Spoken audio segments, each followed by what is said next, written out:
Hello everybody, what's up and welcome back to the Starcraft 2 Ownage Shack for the fourth time in this best of 5 series played between ApBuLLet and Beast. So it's going to be Bullet spawning at the bottom right position of Shakura's Plateau, and he's going to be Zerg again, of course. However, in this game, his opponent, Beast, is finally going to be spawning as something other than Zerg. It looks like he's going to be playing Terran this game, so I'm really interested to see what he'll do as a Terran player. Of course, we've seen two excellent Zerg versus Zergs thus far. Beast does lead the series 2-1. So this being game 4 and having it being a best of 5, he could very well take the series with this game. So Bullet's really going to have to hold his ground here if he wants to remain in this tournament, or actually, sorry, to have a shot at winning the tournament, rather. Looks like his drone is going to be sent out early. Very important, actually, to do that. The reason that he is sending this out so early is, of course, because he's playing a random opponent. And when you're playing against someone random, you really want to find out what race they are as soon as possible. The builds that a Zerg will do vary so much depending on the race of the opponent. And same goes for the other two races, too. So that when you're playing a random race, it really pays off, this early scouting. See? Just checks up there, sees nothing, and so he'll head right back down to the only other spot that Beast could have basically spawned at, and he's going to be, well, I don't know if he's going to be happy to see it, but he's definitely going to see that he's Terran at this point. We see the barracks going up already, little harass going down there. Meanwhile, Bullet's getting his pool up first for the first time in this series, it looks like. Don't see a gas quite yet, although it's very likely considering Bullet really doesn't seem to like going fast expand. Maybe. On this map, however, he might consider it. Shakura's Plateau, of course, is a very long map. It's got a nicely defendable natural, however, with a nice little choke there. And in these positions, it's quite difficult to launch an assault. The only thing that Bullet really should beware of is, of course, these backdoor rocks. An assault here with tanks, marines, and turrets can be almost unstoppable versus Zerg. And actually what a lot of Zerg players do is they take these rocks out first, so that should the Terrans start pushing out, they can't just push all the way here with the Zerg unable to apply any pressure through this direction here. And thus the Zerglings can swarm in and hopefully surround this before it gets too out of control. It looks like we're going to have a gas steal here on the Terran's geyser there. Going to prevent him from going Banshees, really. That's the only reason you'd want to get this gas so early. And actually it looks like this orbital is quite late. That usually goes down at 16 supply. We're seeing it come down at 18 supply from Beast. Not sure if that's a mistake or if you know, he actually meant to do that. And whoa, this Overlord could definitely go down.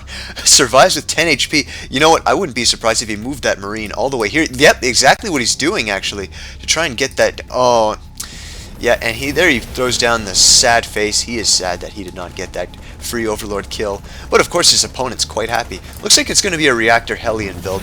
Barracks has already built the reactor for the factory to swap onto. And it's a very strong build on this map, of course, because the distances are so long.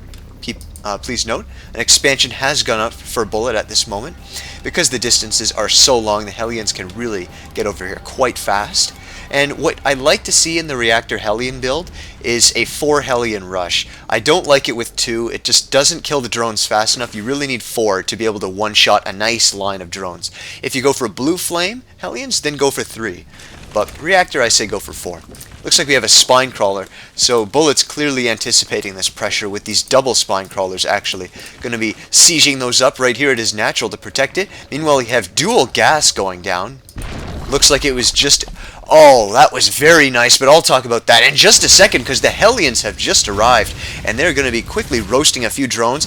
The one goes down right now, but looks like Beast has fallen into the trap of bringing only 2 Hellions, and as you can see, these are infinitely less effective without the extra splash dealt by the other 2 that should be arriving shortly. Here they are. Yeah, he definitely should have waited for those. He could have done quite a bit more damage. Going to be taking out a few Zerglings with these ones at least. That could have been drones, so very nice. The Hellions won't be able to do much else, though, with these Spine Crawlers now defending. But anyways, this little trick there, that was a beautiful little play. Basically what it did was it allowed him to free up 2 supply. There he goes, doing it again. It allowed him to free up 2 supply since the drones were consumed in building those extractors, allowing him to build a few extra drones in the process. So it's just a little trick you can do. It's called the extractor trick. Sometimes you see it done early game by Zergs, and it just gets you a tiny bit more ahead. Some people argue that the minerals you lose from canceling these buildings actually outweighs the benefit. You know, it's totally up in the air. Such a minuscule benefit that it probably doesn't matter. But it's just a player preference, and that's always cool. Great to see new styles in StarCraft 2. So, the Hellions are just going to be chilling at the Watchtower. Meanwhile, we have a barracks transition. So this definitely looks like it's going to be a 2 barracks Marine tank timing push, I'd have to say. We don't see a starport yet, or a hint of any in the near future, so that's definitely something that his opponent ApBuLLet is going to have to watch out for. But looks like he's got his lair. It's about halfway done at this point, and he's got 2 gas mining at the main. Looks like he's going to have 1 mining at the expansion soon enough. So I think he should be more than ready in terms of tech for this timing push. What you have to be careful of is, like I said, this back door. If they choose to go through here, it is so difficult to stop. I really would advise him to take these out early. There's really no reason not to. And it looks like we're going to have a Roach Warren down here, so it's not going to be Mutalisks quite yet. Going to be throwing down the Roach Warren first, hopefully pump out roaches. Really seems like ApBuLLet likes his roaches. We saw that in 2 games of 3 so far. Or, sorry, I guess that would be 3 games of 4. The only game he didn't do it was in game 1, where he went for quite a few speedlings. Looks like he's a little bit supply blocked right now. I guess I must have missed an Overlord get killed somewhere.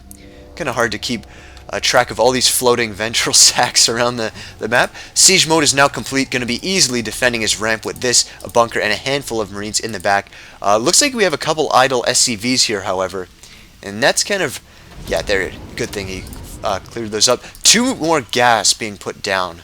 Okay, interesting. Looks like he's going to be going for some upgrades, I think. The Eng Bay is already going down, of course. That's actually a little bit of a late Eng Bay. Typically, against Zerg, you want to get that Eng Bay at about the 8-minute, 30-second mark. That way, if they rushed for Mutalisks after this lair, your turrets will come up just in time to defend those. Now, of course, I don't know if he actually scouted it. Has he seen the Roach Warren? No, he hasn't seen that. So he's pretty much doing this blindly. It's always a safe assumption. Looks like a Hellion gets cleaned up over there.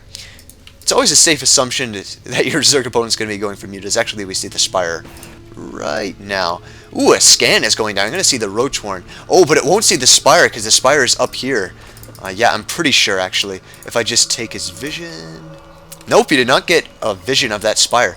So this is going to come as a complete surprise if he does intend on switching to Mutalisk, which is, of course, a very likely possibility. Looks like Glial Reconstitution is on the menu right now, as well as Stim. Upgrades level 1 for the infantry.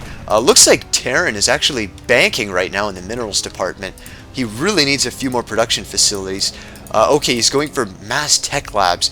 Against Zerg, I typically prefer 3 reactors, 1 tech lab, but he really wants these upgrades out as fast as possible, and he's going to get some Marauders too, so I definitely understand where he's coming from on this unit composition. Oh, beautiful double factory. I love double factory play against Zerg, especially against this Roach composition. Wow, I don't even know if he scouted this. I guess he threw it up because he saw the Roach Warren when he scanned. So that is very excellent play by our Terran player. He's really getting the perfect unit composition to deal with this. Dual factory, it's going to deal sick damage versus the Roaches. Banelings will be almost minutely effective, pretty much, because of the splash. Can take out Banelings easily, and it looks like Stim is already complete, so these should be able to stim very fast, but he's moving out of his base just as the Banelings finish morphing. He's going to really have to back up here. The tanks are on siege, the Banelings are trapped in the back, however, and they are not able to deal their damage versus anything here. Look at them, they're just sitting wandering around. The Roaches get totally owned by the tanks, and the Banelings finally bust through the bunker, but not after being totally annihilated by the siege tanks. And the Marauders and Marines easily clean up the rest. However, there was a significant amount of SCV damage there. Not nearly enough, though. He's still ahead of the Zerg right now in terms of SCV count. We have an expansion going on, however. Love to see that. That is very good. These are the mechanics people are going to get way and way better at as StarCraft 2 progresses.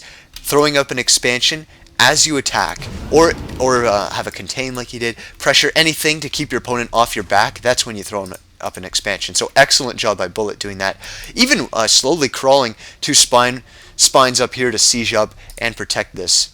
Looks like we had a medevac actually load up here. It's going to be going through the backdoor route. He should have vision of this, I think. Yeah, I'm pretty